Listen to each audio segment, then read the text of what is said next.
প্রত্যাশার চেয়ে অনেক কম গাড়ি চলে চট্টগ্রামের কর্ণফুলী টানেলে। রক্ষণাবেক্ষণ ব্যয়ও অনেক, আয়ের চেয়ে 3 গুণ বেশি ব্যয়।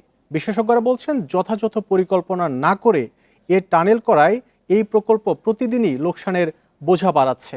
যদিও যান চলাচল বাড়াতে নানা উদ্যোগ নিয়েছে সরকার, তাতেও আছে দীর্ঘমেয়াদে বিশাল খরচ আর স্বল্পমেয়াদে ঝুঁকি। কর্ণফুলী টানেলে আনুষ্ঠানিক যান চলাচল শুরু হয় 2023 সালের 29 অক্টোবর। টানেল দিয়ে প্রতিদিন গড়ে যান চলাচলের কথা ছিল 19,669টি, কিন্তু গড়ে চলছে 4,000-এর মতো যান। টানেলের রক্ষণাবেক্ষণ খরচে গড়ে প্রতিদিন ব্যয় হয় প্রায় 35.5 লাখ টাকা, অথচ আয় হচ্ছে গড়ে 11 লাখ টাকা। এই প্রেক্ষাপটে টানেলে যান চলাচল বাড়াতে 3 হুইলার এবং মোটরসাইকেল চলাচলের অনুমতি নিয়ে ভাবছে কর্তৃপক্ষ। মোটর বাইক গুলো অ্যালাউ করে আমাদের একটু রেভিনিউ তো বাড়ানো যায়, এটা কোনো নেগেটিভ কোনো ইম্প্যাক্ট আছে কিনা, যে জায়গার সৃষ্টি যদি না হয় তাহলে আমরা মোটর বাইক, সিএনজি চালিত গাড়ি এগুলোকে অ্যালাউ করবো, এরকম একটা প্রসেস আছে। বিশেষজ্ঞরা বলছেন, টানেল পার হয়ে কক্সবাজার যাতায়াতে আনোয়ারা ওয়াই জংশন হয়ে আবার পুরনো সড়কে উঠতে হয় যানবাহনকে। তাতে কক্সবাজারমুখী গাড়ির খুব একটা সুবিধা হয় না।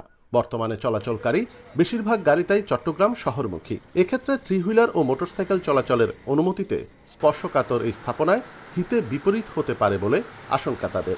ওই সিএনজি আর মোটরসাইকেল দিয়ে যে অভাবটা পূরণ করার চেষ্টা করা হচ্ছে, সেটা কোনো মতেই হবে না, বরং দুর্ঘটনাপ্রবণ এলাকা, অলরেডি এটা দুর্ঘটনাপ্রবণ টানেল হিসেবে চিহ্নিত হয়েছে। এদিকে টানেলের আনোয়ারা প্রান্ত থেকে গাছবাড়িয়া পর্যন্ত 21 কিলোমিটার রাস্তা 466 কোটি টাকায় আরও 5 মিটার প্রশস্ত করছে সড়ক বিভাগ। এছাড়া জোরারগঞ্জ থেকে টানেল ও মাতারবাড়ি হয়ে কক্সবাজার পর্যন্ত 172 কিলোমিটার মেরিন ড্রাইভ সড়কের সম্ভাব্যতা যাচাই শেষ হয়েছে সম্প্রতি। অর্থায়নের বিষয়ে নিশ্চিত না হলেও এই প্রকল্পে খরচ ধরা হয়েছে 30 থেকে 35 হাজার কোটি টাকা। প্রস্তাবিত মেরিন ড্রাইভ সড়কটি টানেলের মাধ্যমে আপনার আনোয়ারা হয়ে বাঁশখালী হয়ে মাতারবাড়ি বন্দর এবং কক্সবাজারকে সংযুক্ত করবে। অবশ্যই এখানে টানেলের গাড়ির সংখ্যা বৃদ্ধি পাবে, এটা যদি এই সড়কটি নির্মাণ করা যায়।